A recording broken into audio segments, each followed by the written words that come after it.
And that is a manifestation of practice in life.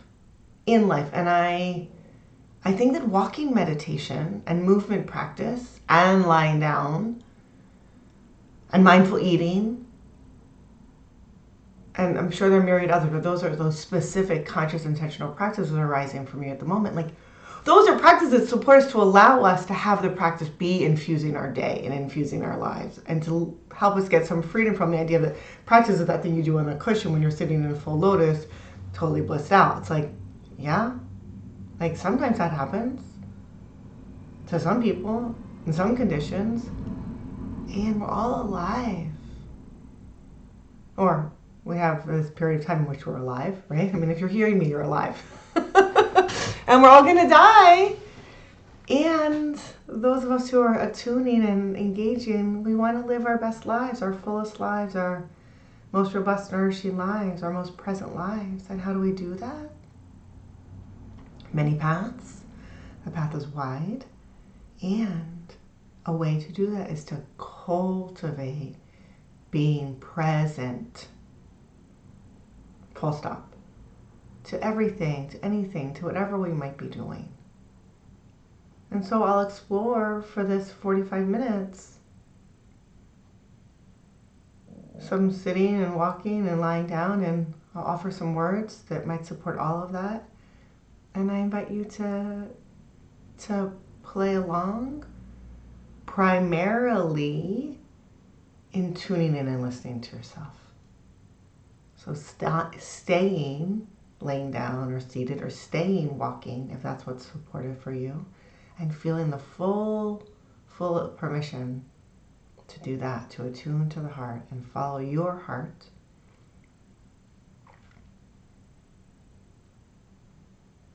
And I'll offer some specific guidance in case it might be helpful. First for lying down, then for walking, and then for sitting. About 15 minutes in each of those postures. Just for fun, you know? No need to follow along exactly.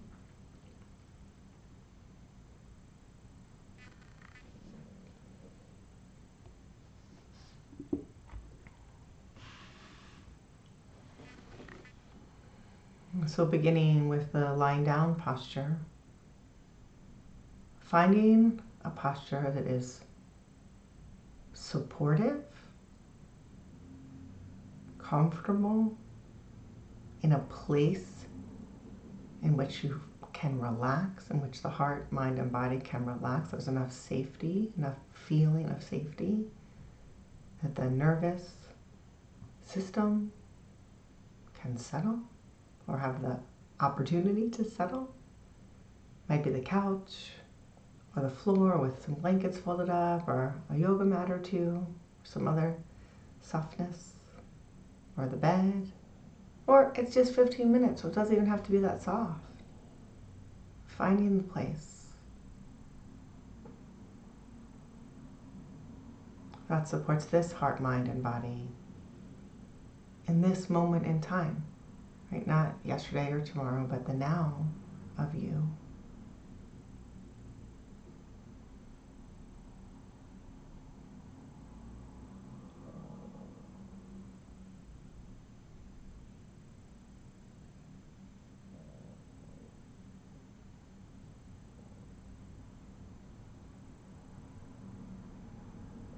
Maybe stretching a little bit to let the body know it's okay just as it is. To support the heart and mind to connect with the body, stretching can be super helpful for that.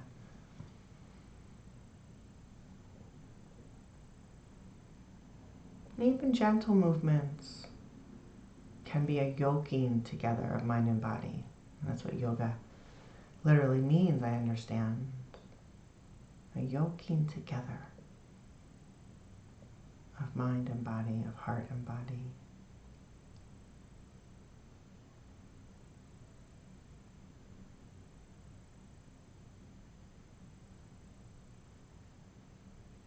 And as we're ready, the body can find and settle into stillness.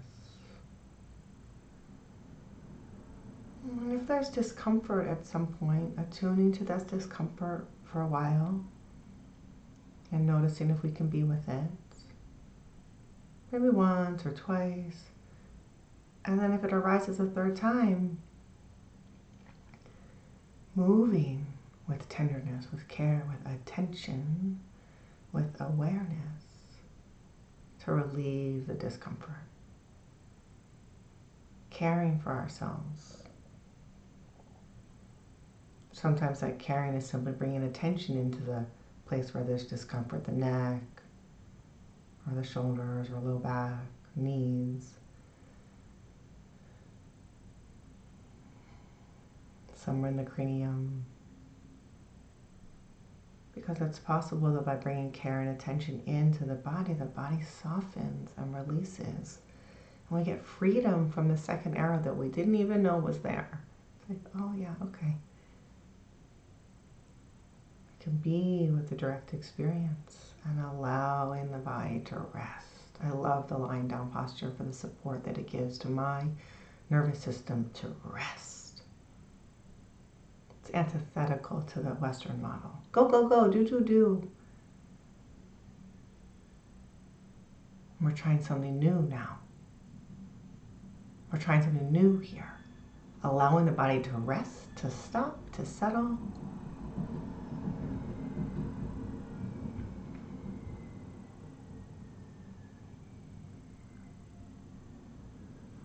With wakefulness. With alertness. Not going to sleep. It's different. We can allow the body to rest. Right? We're not forcing it. We're trying to make it anything, but creating the conditions and the support so that it can. So that this heart, mind, and body can settle into this moment,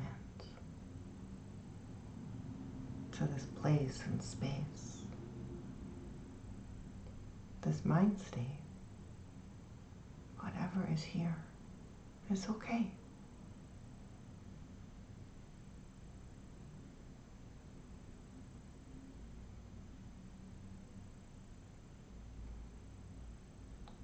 Cultivating our capacity to be with things as they are. To be with ourselves as we are. Agitated, at ease, with pain, pain-free. Oh, this is what's here right now, this temporary experience. And it might be a familiar temporary experience, like not the first time it's arisen, but it's still temporary. For each experience is temporary, right? It's all arising and passing. Oh, it's like this.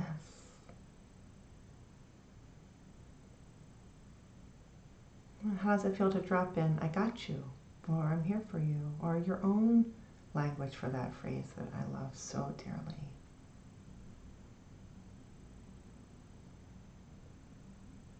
And when the emotions get big, remembering the magic of bringing our hands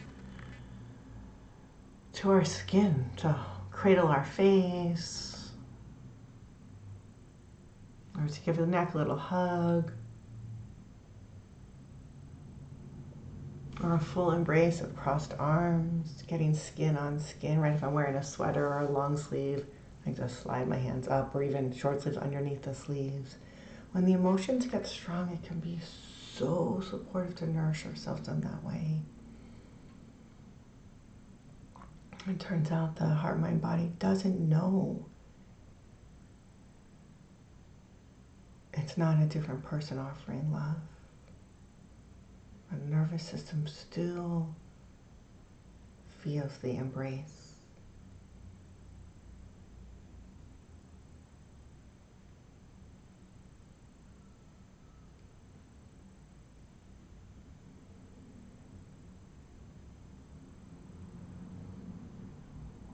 And those magic excretions inside that say everything's okay, they happen when we hug ourselves. We don't need it from someone else. It's nice, for sure, but it's not always available. Well, we are with ourselves 24/7. You can't get away from yourself. So why not learn to be here for ourselves, with ourselves more fully, more completely, embracing the joys and the sorrows. So remembering that's always available as we settle and open.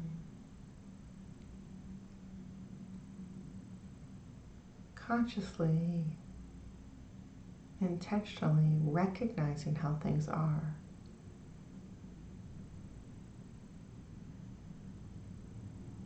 Oh, it's like this.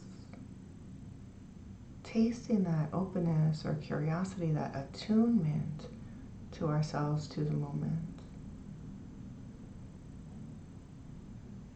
And maybe what arises is, I want it to be different. All right, we can be aware of that wanting it to be different. That's greed. It's also aversion. I want it to be different. And it's also delusion.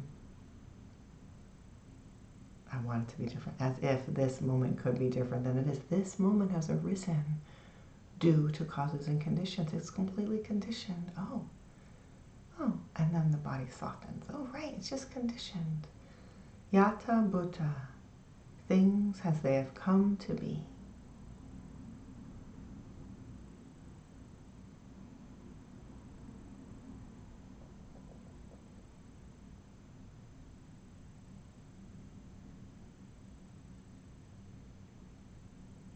Yata Bhuta.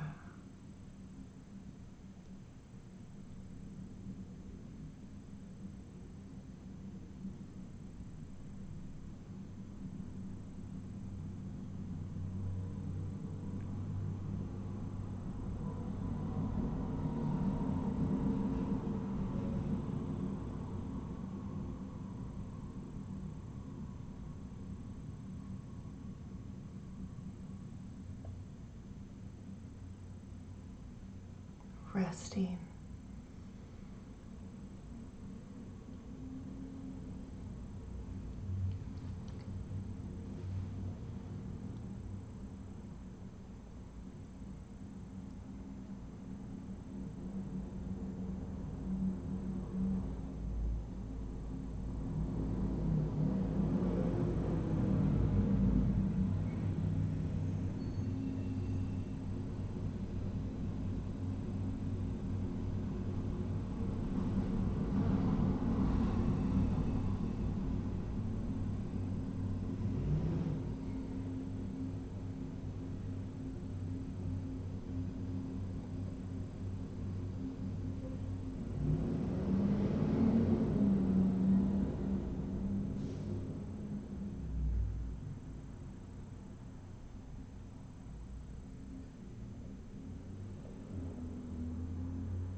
Opening.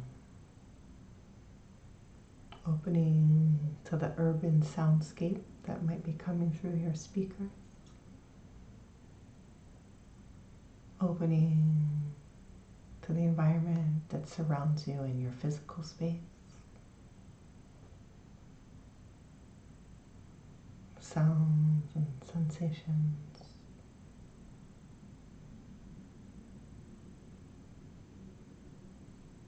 And opening to the range of experience of this heart, mind, thoughts, emotions.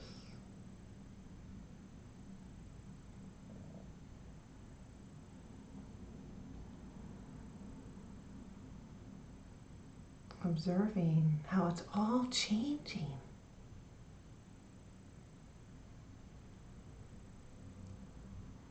Even the breath is constantly changing.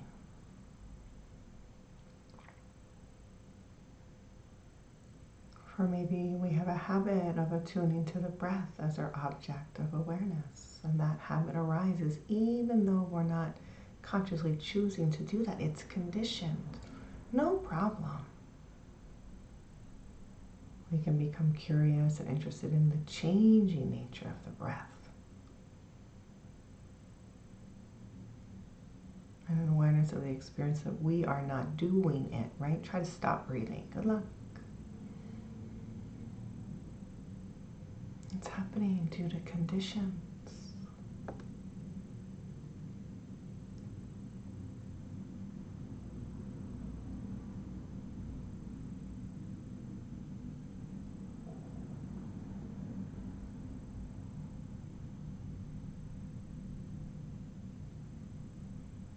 Cultivating our ability to allow,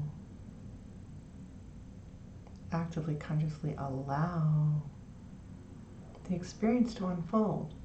Because the experience is going to unfold anyway, but if we are consciously allowing it, we touch freedom, peace, ease, contentment, delight, joy.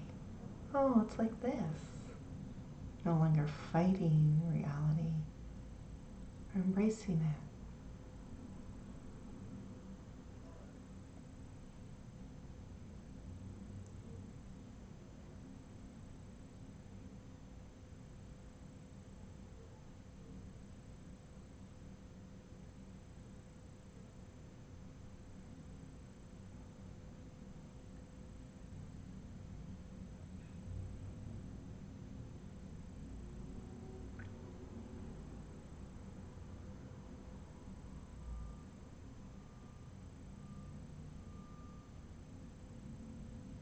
Resting, opening.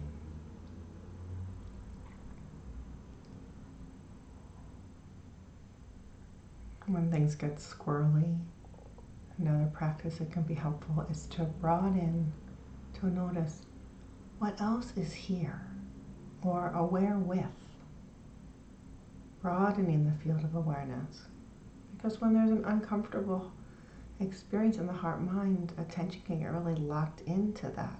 Or an uncomfortable experience in the body. It's like, zoop! Oh, what else is here? Softening, broadening, taking in, observing a fuller experience.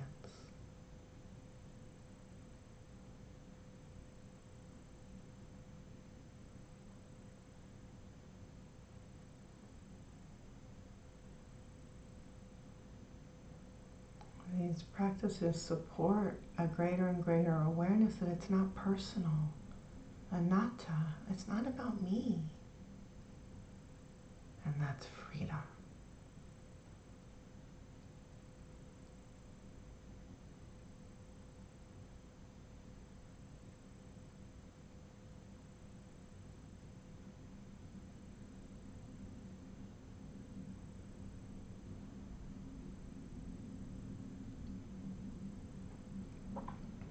And if it's supportive for you, continuing to lie down. And if you want to play along with my guidance, gradually moving and stretching the body a little bit, really feeling the movements.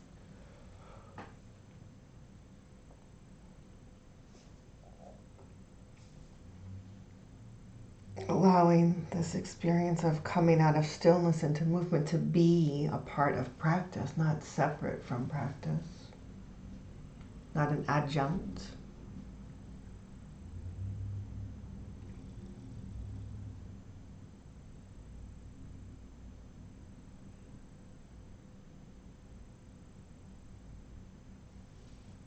Feeling, experiencing the body moving and stretching in whatever ways are supportive for you in this moment in time.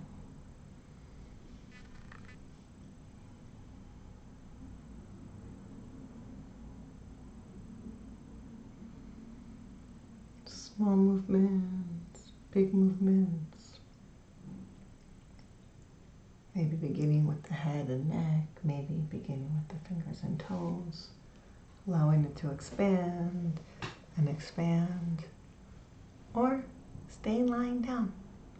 You know, you do you, find what supports you. And as movements get bigger and fuller, when you're ready,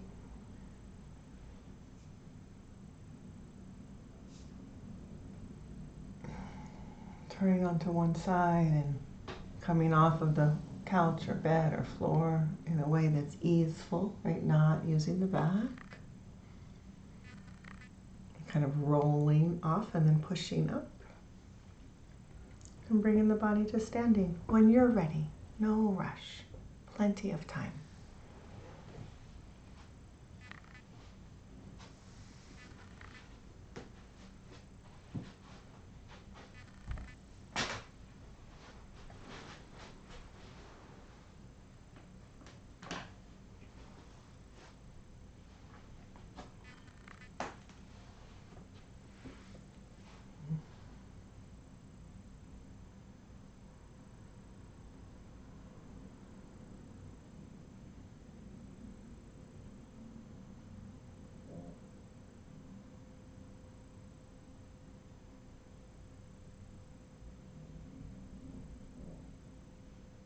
As you come to standing, noticing what's in the heart-mind, continuing to practice awareness and presence, openness and curiosity, developing sati, often translated as mindfulness or awareness, remembering, right? This presence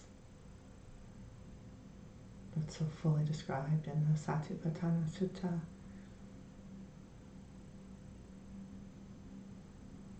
Attuning to the heart-mind, finding a standing posture, perhaps shifting the weight forward and back to center and back and back to center. Or if that's not supportive for you, not doing that.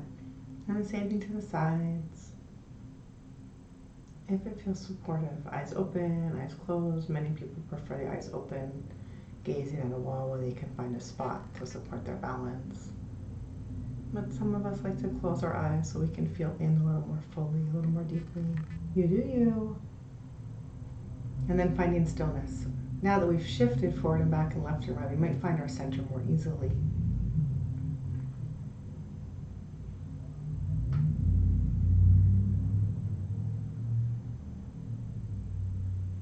Just receiving this standing posture for a little bit longer. Feeling the stillness that's available, even while standing. And of course the body is engaging in micro adjustments, no problem.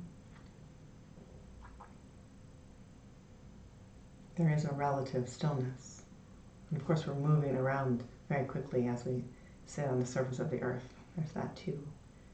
And we call it stillness, even though it's not actually still. It's just a placeholder, it's a word inclining toward an experience, but we're not adding in movement.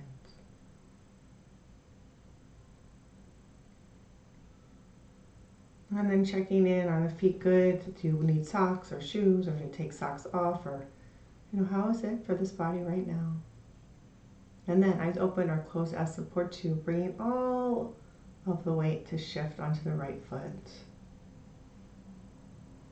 And while keeping the weight on the right foot, gently lifting the left and placing it forward. So the weight is still all on the right. And then the left foot lands.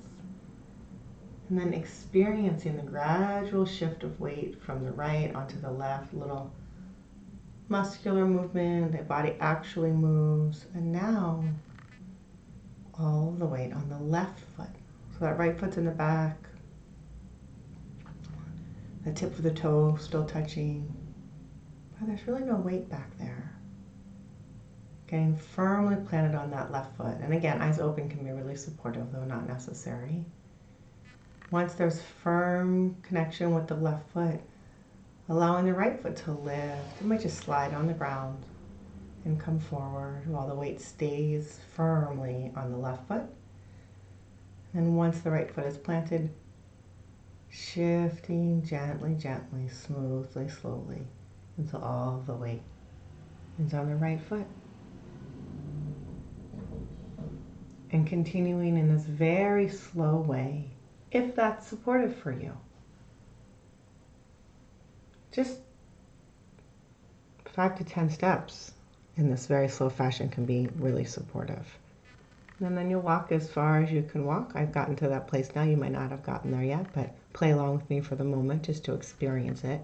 Coming to stillness, feeling the feet firmly rooted on the earth. Resting, attuning to the heart-mind. Maybe dropping in, I love you, I've got you, something like that, or not. Everything's okay right now. I know the world's going to shit. That's not what we're talking about. I am okay amidst the chaos of life.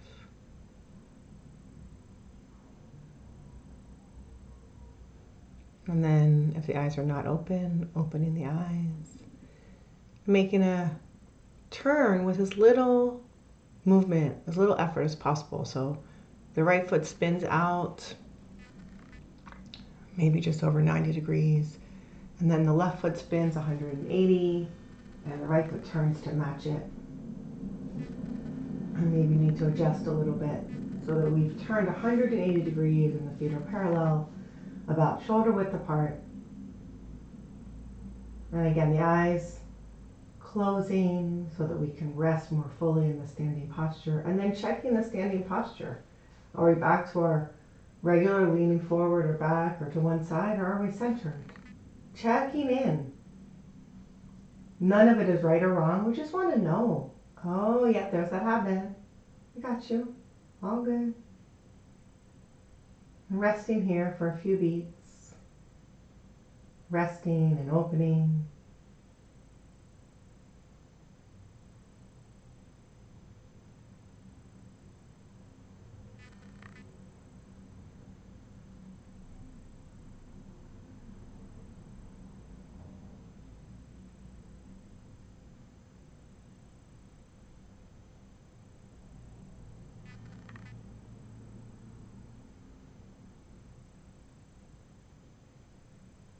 And beginning again, allowing the weight to shift onto the right foot.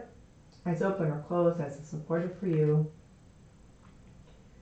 And once there's solid balance on the right foot, gently lifting the left foot so that there's the slightest pressure, and then bringing it forward with a step while all the weight stays back on that right foot. And then once the left foot is firmly touching the earth, gradually shifting weight into it until there's very little weight on the right foot. Getting firmly planted on the left, and then inviting the right foot to slide forward. And the same thing, gently shifting once the foot is planted. And continuing. In this way, we're in a continual state of motion, nice and slow and easy, that supports a presence, a settling in, an awareness, and a curiosity of our direct experience. And the small steps, the short steps, allow us to engage in this practice in a small space, because sometimes that's what we have available to us. This can be done in your bedroom or living room. You don't need a 30-yard, 30-meter walking space. Those are lovely. And this is available anywhere, anytime, any place. Walking with awareness. And right now we're doing this very slow walking meditation. It's not the only way to do it, just what we're doing right now. Feeling the body moving, feeling the muscles, feeling the floor, the feet, the arms.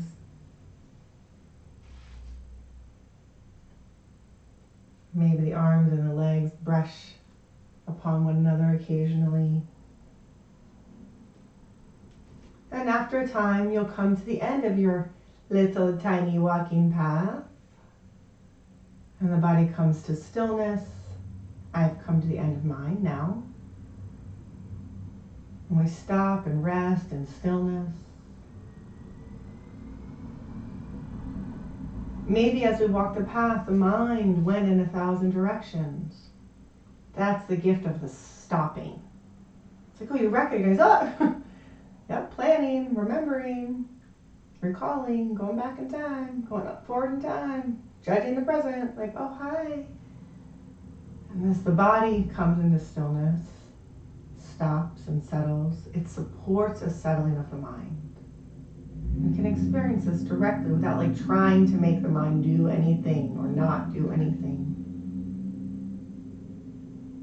It's like this.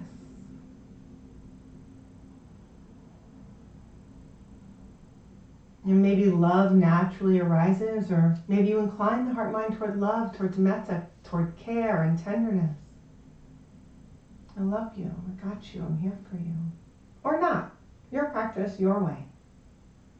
Stopping and resting. And as you're ready, turning. Again, that very simple turn. So the right foot turns out as far as it can comfortably. For me, that's like about 100 degrees. And then the left foot turns around as close to 180 as I can get. And the right foot spins the rest of the way around on its heel, and then I bring it into alignment with the left. So it's slightly different than the first one, but quite similar. Turning around with the fewest steps possible. And if it's supported for you, allowing the eyes to close and just rest for a few beats here in this stillness. Coming home to ourselves more and more fully, more and more deeply.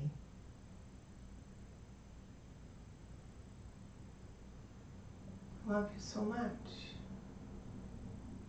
Any messages of well wishes that might arise from the heart that one can offer to oneself? Maybe a hug, a caress, letting the body know I'm here for you, I got you, I love you, I care about you. You are important. You, this tumbling forward of constantly changing conditions. Importance, I love you. This body, this heart, this mind, got you. Sometimes holding our own hands can be a really nice way to let the heart, mind, body know I got you. I've done a lot of walking meditation practice like that, like holding my hand. I tend to hold the meat of my left hand, like the pinky side of the palm, with the fullness of my right hand. It's like, it's very nourishing for my nervous system. But play. Come to know what supports you. It might change. It will change. Resting, feeling the ground, experiencing that connection, checking to ensure that the knees have a little bit of bend in them, right? Just not locked. Not trying to get you to squat.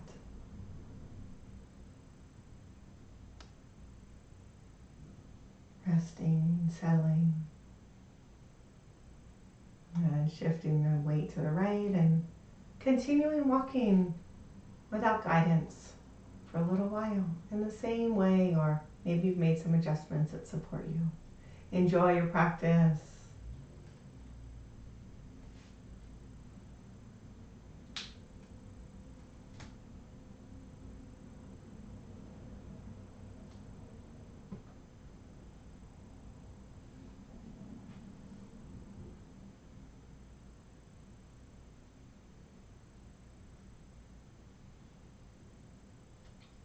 Allowing the steps to be as small or as large as is supportive for you now.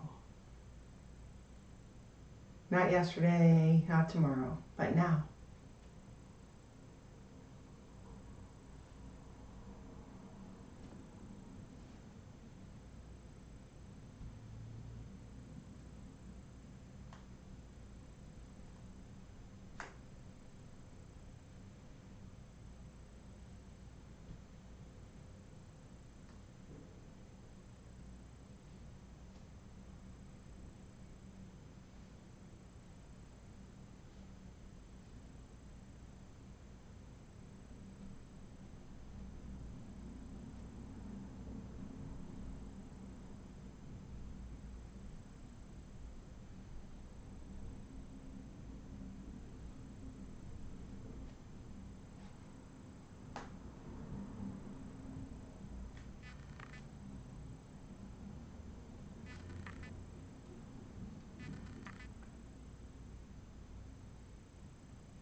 Sometimes it can be nice to sync up the body to match the breath.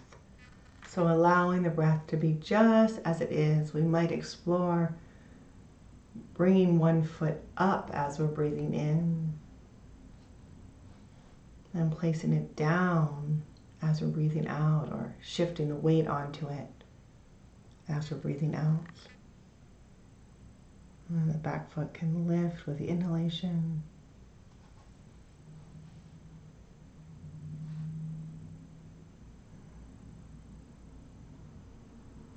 And when the exhalation comes, shifting the weight. You can play with that if that's supportive for you.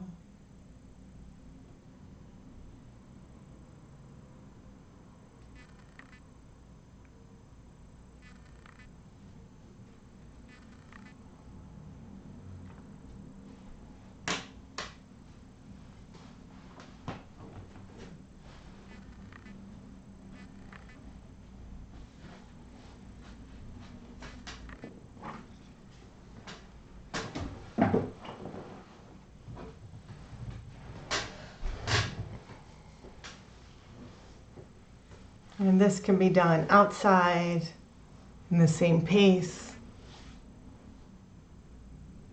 Or maybe you've got more space so you can make the steps bigger, longer, fuller. Sometimes with a slow indoor walking meditation, the body can get stiff, and obviously that's not helpful. And so if that's happening, then taking it outside and allowing the pace to be closer to your natural walking pace, like not the urban walk and getting somewhere pace, but just like regular easeful steps. And to bring the same interest, the same care and curiosity to the experience of stepping. Allowing it to be fluid and easeful. And you can do that just outside of your home. You need to go somewhere.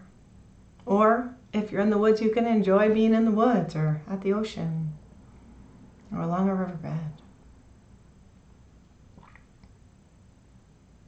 If the body is able to walk, you're able to do walking meditation.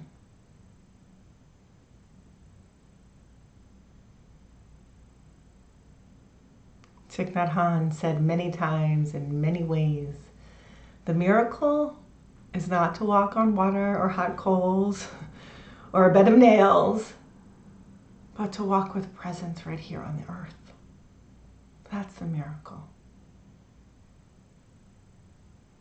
And my own adaptation or addition to that, like that's what brings peace and ease, is that presence.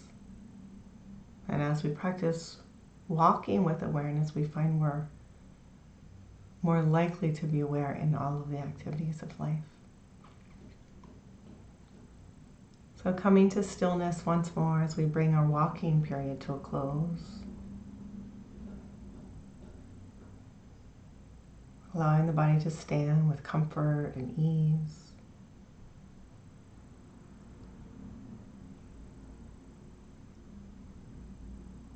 Thanking the body, heart and mind for walking. check in to see if any more stretching would be helpful.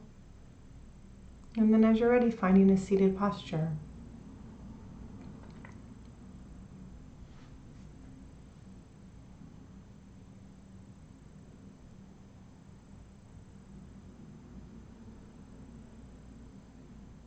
It's like the triathlon for meditation. Right? We practice walking meditation, we practice lying meditation, we practice sitting meditation, and then here we're doing block training where we bring all three together.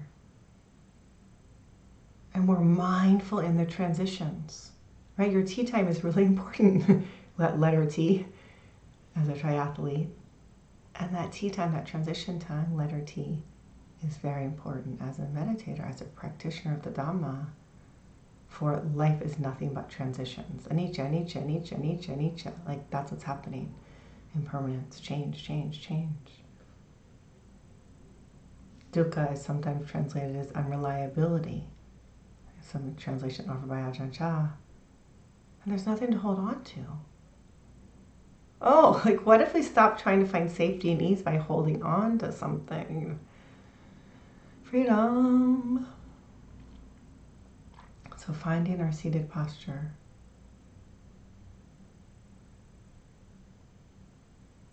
Knowing that we can pee or get a drink of water or do all those things we might need to do in 15 minutes. Sitting cross-legged or in a kind of chair or couch style with the feet flat on the floor. Either way, feeling the coccyx rooting down into the earth, allowing the body to settle and be held.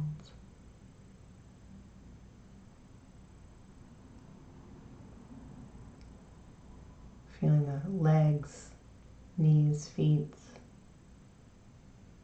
rooting down into the earth. Feeling that connection, that stability and solidity, and the solidness of the earth in our bodies.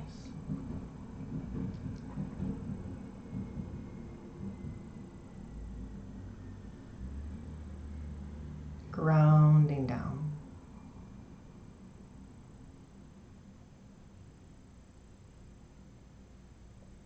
Feeling the heaviness of our hands resting on our lap. However they might be resting is perfect. No need for them to be any particular way. Attuning to them. Feeling the gentle pressure. The warmth. Our body and body meet.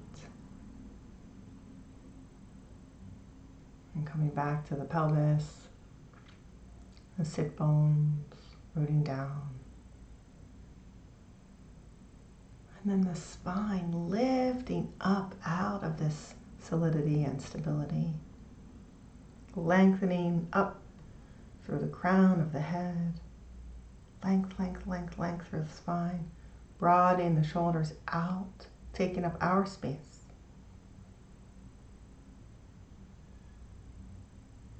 Allowing the shoulders to drop down and back if that's supportive, or just broadening. Lengthening the crown of the head to the sky. Lengthening the back of the neck. The chin tucks ever so slightly. Attuning to lightness and expansion, softness, flexibility. Feeling the natural curve of the spine. Touching ease. Feeling, experiencing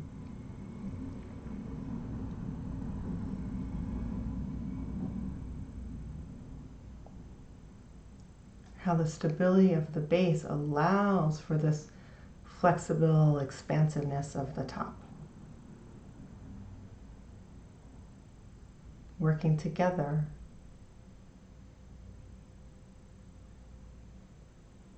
Balancing one another.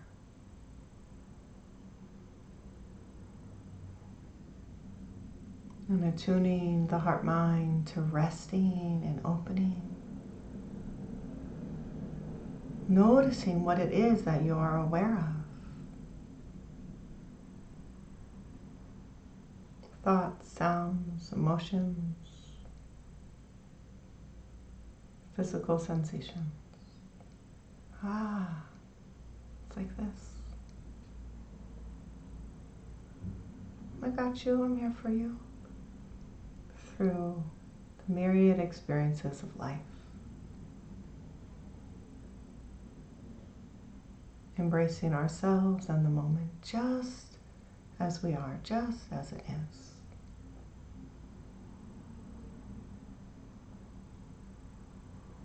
At ease, agitated, okay. Ah, it's like this. We're cultivating this knowing. Doesn't matter what the object is, doesn't matter what is known.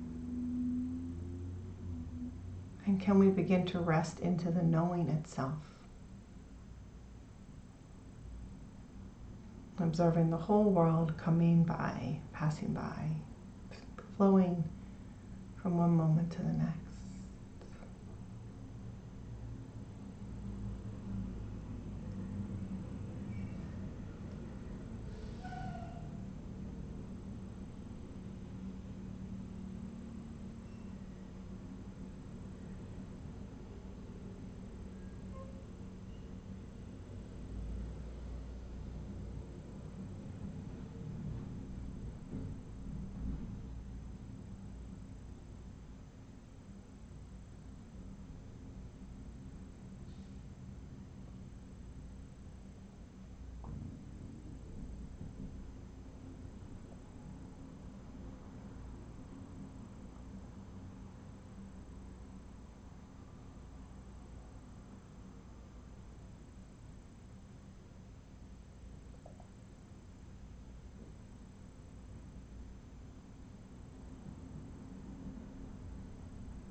Resting, opening, cultivating receptive awareness.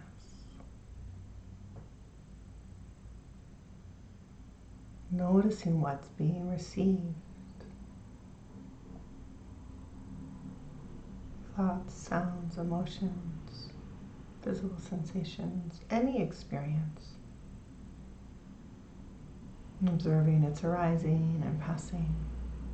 Not jumping on the train, but, oh, this is how that feels. Or this is my relationship to that. Maybe beginning to notice greed, aversion, delusion, becoming aware of it, right? Not getting swept over by it.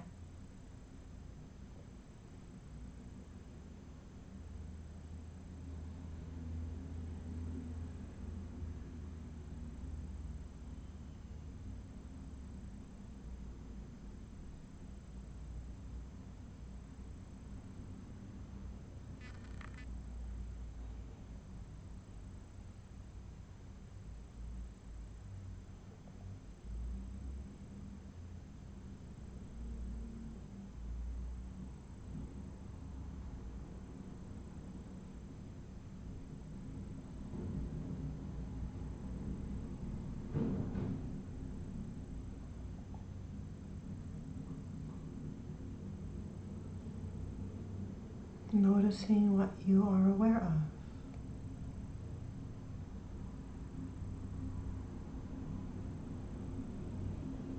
of. Appreciating the noticing.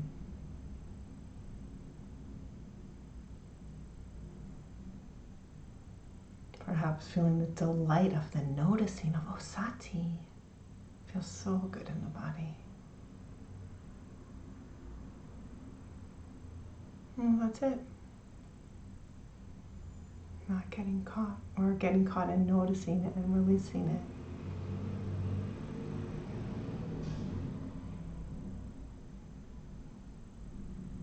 Or maybe getting caught and starting to beat ourselves up for it and then noticing that. And bringing in some love and care, some gentleness. That's okay. Human.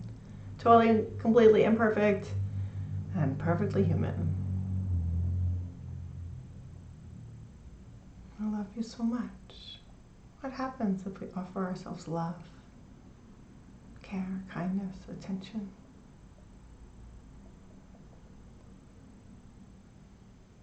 I've once heard that attention is the highest form of love.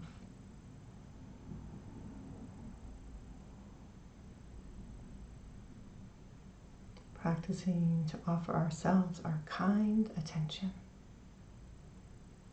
our true love, metta.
Curious about the quality of your own heart-mind.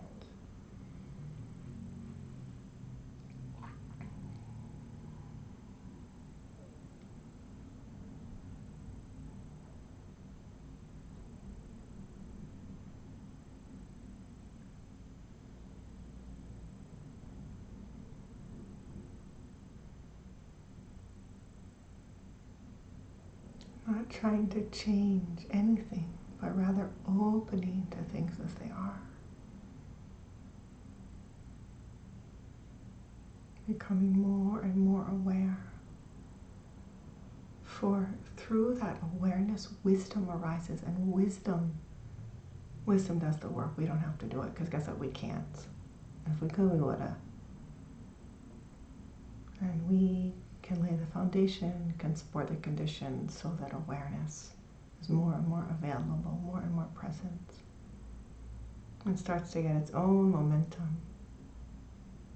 And with that momentum, in time, wisdom begins to emerge and arise more clearly, more often.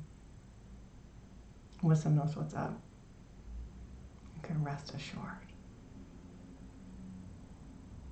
This is Vipassana, coming to see things as they are, clear seeing, cutting through.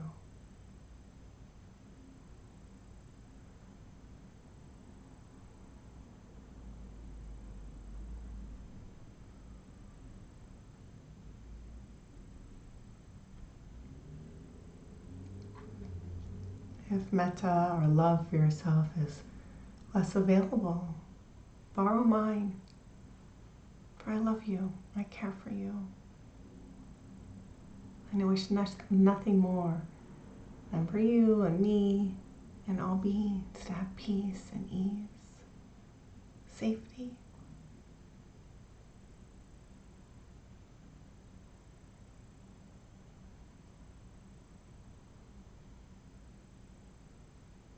Sealing your practice in whatever way is supportive for you, a hug or a bow or hand to the chest. It's an extension and an expansion of practice.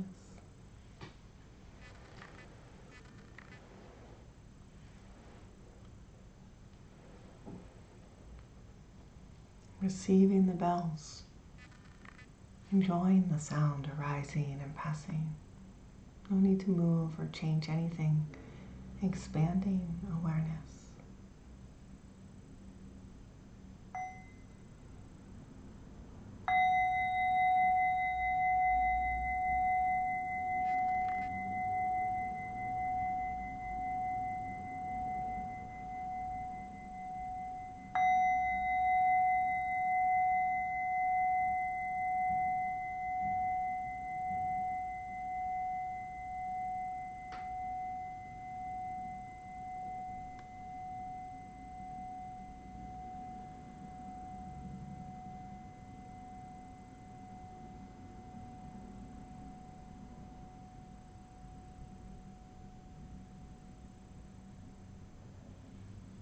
May the fruits of our practice be of benefit to all beings, beginning with ourselves.